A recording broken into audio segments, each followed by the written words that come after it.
Hey everyone, welcome back to another Anime Kingdom review. As you can see by title below, this is on episode 13 of Macross Delta, and I gotta say, this action episode was pretty dang insane. I definitely enjoyed it. Had a whole bunch of things going on that just literally, I was like, damn, damn, and damn. The dogfights were cool. The whole ship-to-ship battle was cool. Heinz versus Watercure was cool. Everything going back and forth, literally, like, oh my gosh, who's gonna win? Is someone else gonna die in this episode? That was always on the back of my mind ever since Messer died. Now I feel like, you never know when someone is gonna die, and in the back of my head, it's always like, oh my gosh, you okay? Oh my gosh, are you gonna die? Oh my gosh, like bro, that's how I feel. I think one person died. We don't really know, but the one girl that was at the restaurant place that they had. I mean, she's not a main character, but she closed the door and the waves came and hit her, so I'm not too sure if she's okay. Um, Overall, there's one thing that I know a lot of people, some of the people in my comments will probably talk about how they don't like, and also I've seen the forums as well. And honestly, I completely agree. It kind of sucks that, seeing that this episode ended up being Hayate not, growing as a pilot and being more, using his own skills, maybe doing the dance and everything to beat, Keith. It was just, the normal kind of thing where we got before with Freya and Hayate. And don't get me wrong, you know me, I love Hayate and Freya. I ship them so hard. But I agree with a lot of those people. But I also disagree in the fact that it's only been like a couple episodes. He hasn't had enough time to train. So I have a feeling that there will be times later on in the season, I think so, that he's going to come back stronger. He's going to train harder and he's going to be more skillful. And there's going to be a point in the season, I feel, that you're going to see that Freya cannot help him. There's going to be a point in that, like maybe Freya gets taken and she can't sing and can't help him. He has to go save her. Or for some other reason, Freya's just not there. And Hayate's going to have that moment where he's got to fight. And we're going to see that he is a lot better without Freya. I'm telling you, it will happen. But as of this episode, it was going to happen. I know some of you guys also, like, I've had some comments from certain people that they don't like the whole aspect of it being, an idol kind of thing, idol singing, saving the world kind of thing. And I'm sorry you don't like that, but this is what this series is about, Macross Delta. They wanted to, I guess, try something different with more focus on Watercure and their singing. Obviously, the whole thing with this is the singing of the wind.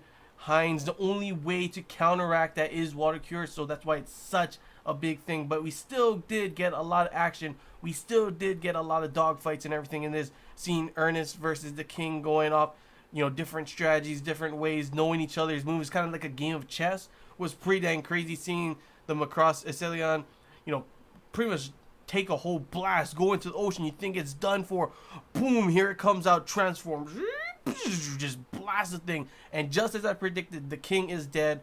I knew that was going to happen. Something's going to happen. Obviously, as you saw, Lloyd takes control. He's obviously saying that he is now in charge of the Winterman Kingdom, just like I thought would happen. There's going to probably be kind of like a infighting between them. Keith is, I don't know at the moment. His ship was crashing down. Don't know if he's killed or he's just hurt. I'm predicting probably just hurt. He's going to come back, see that, Lloyd has taken control and there's going to be infighting, and all of a sudden I predict something like along the lines of them fighting each other and the whole Winterman Kingdom kind of breaking into two fractions kind of thing. There's still the whole thing with that, I don't know who that guy is, but the guy that's there that helps them with the whole, making it so the ship would work and everything. I still think that guy and his group, the whatever corporation, I forget what it's called, is the ones in charge, the ones that, started the this whole thing, and the ones that are pretty much the controlling the puppets from behind behind the scenes. I'm predicting that that corporation is the one who's, did the bomb on the Winderman planet and is using the Windermans to attack, what's it called? The humanity, of course, nuns. And that's what I think is going to happen later on in the future. And all these kind of things with the King dying, Lloyd rising up to be in charge now, probably going to have infighting. It just seems like that's the way that it's going to be going. Another thing that was pretty crazy, like just literally my favorite part of this was, of course, Freya jumping off the ship, flying down singing the opening song. Literally, that was just like, I was just like, oh, because you know me, guys. You know me. I love Hayate and Freya. I ship them so hard. I'm sorry for all you Mirage fans, but I feel like it's so weird. Like the love triangle in this one, I don't know how it is in the other Macross series, but this one just feels so forced. Like they're trying to force this love triangle on. Like Mirage out of nowhere is just starting to have feelings for him, like out of nowhere, literally out of nowhere. I think I talked about this a little bit in the last one, but this one as well. Him, Hayate hugging her, just felt so forced. It was just so weird and awkward. Like it was just there to have Freya kind of like, oh, and feel kind of jealous. I just like it. Maybe like I know you know me. I love Freya. I want her to win this. I want her and Hayate to be together, not Mirage. Nothing against her, but I just feel the relationship between her and Hayate just came out of nowhere, and all of a sudden now she's starting to have feelings and be jealous. If they eased their way into it and showed more Mirage kind of stuff with Hayate, then it would make sense. But it literally feels like it came out of nowhere, and that is one reason I hate that they are the way they are doing this love triangle. I don't like love triangles, period, guys. So I'm gonna have a hard time watching the other Macross series for that. One of those. That's one of the reasons.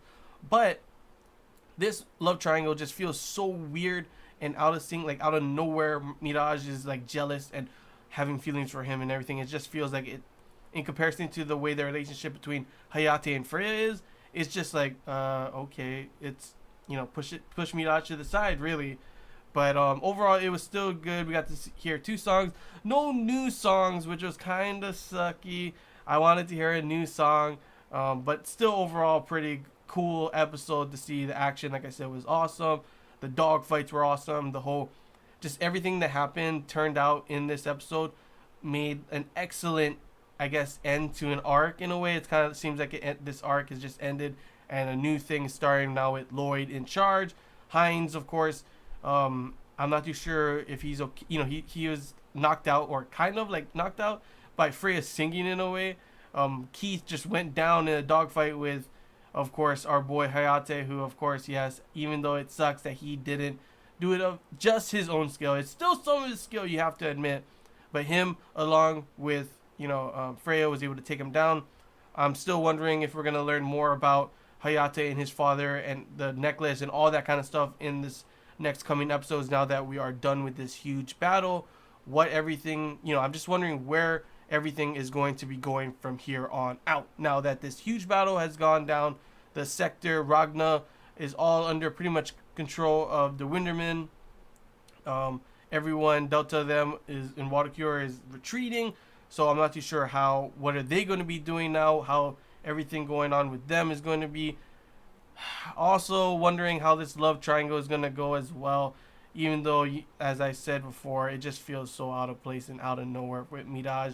But maybe now that we have time away from the big battle, they will kind of develop the feelings between them a little bit more or something. Because literally at this moment, I'm just like, there's no point in even having or even considering this a love triangle at all, because it is totally Freya and Hayate. But yeah, overall, that's really all I gotta say, guys. Pretty dang crazy episode. I loved it. Like I said before, I love the action of it. The whole battles between the ships was awesome. The dogfights were awesome. There's so many dogfights going on in this. The singing between Hines and Watercure was awesome. Freya jumping off, being her cute stuff. I am in love with Freya. That's literally all I gotta say. And like someone said in the comments, the album, the CD is coming out of all their songs, and I already have it pre-ordered. I am definitely gonna get it. Maybe do an unboxing for you guys if you want as well. Probably just do it even if you don't want, because I just like it. But overall, yeah, literally, I cannot wait to see what's gonna be happening in the next episode. Now that this arc, or pretty much this whole thing, is concluding, and now we have a new start with a whole bunch of different things aligned for us in the future. That now we just gotta wait to see how it all pans out in the next episodes. But yeah, all I gotta say. So hope you guys enjoy this Anime Kingdom review. If you have any questions, feel free to comment below. If there's anything I missed you want to talk about, comment below as well. And if you have your own opinion or anything, like I said, you want to counter me or agree with me, then feel free to comment below, because like I always say, guys, this is a discussion, and it's always nice to see and hear your opinions, even if they're not the same as mine, because it always gives me a different aspect to think about, especially since I honestly, like I said before, I've never watched any of the other Macross series, so it's always good to hear how the other how this racks up in terms of comparison to the other Macross, series. And I know I'm not too sure, so I've never seen any of the other, what's it called, huge dogfights and battles. So I'm not too sure how this is in terms in comparison to the other ones. But this, in my opinion, for someone who's only just started Macross Delta, it was pretty damn awesome, and I loved it. So yeah, that's all I gotta say, guys. So until next time, see ya.